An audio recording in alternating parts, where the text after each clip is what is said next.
Իսկ պարոն Ռուբինյան գրած ասते հետագայում էլ Փաշինյանը մեկնաբանել է,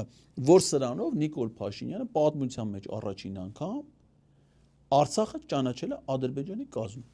Հիմա եթե այդ օրը Արցախը ճանաչվում է որպես Ադրբեջանի տարածք, Ռուսաստանն ու Ադրբեջանն էլ իրար հետ չունեն պայմանագիր, որ Ռուսաստանի Ադրբեջանի տարածքում կարող լինեն ռուս զինվորներ։ Հայաստանը ունի Ռուսաստանի հետ պայմանագիր, որ Հայաստանի տարածքում ռուս զինվորներ կարող լինեն, բայց Ադրբեջանը չունի։ Ադրբեջանը գնում է Ռուսաստանի նախագահին, ասում է, «Այն երկիրը այլևս ճանաչել է Արցախը Ադրբեջանի կազմում։ Մենք էլ պայմանագիր չունենք, որ մեր տարածքում դի զինվոր հավաքի քո զինվորները ընդից գնա»։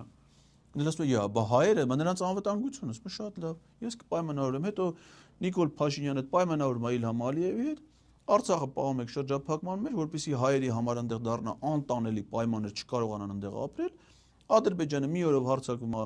Արցախի վրա, Արցախը հայությունը 10 օրում տեղահանվում է, ամբողջ հայերին հանում են, որպեսզի ռուսներն էլ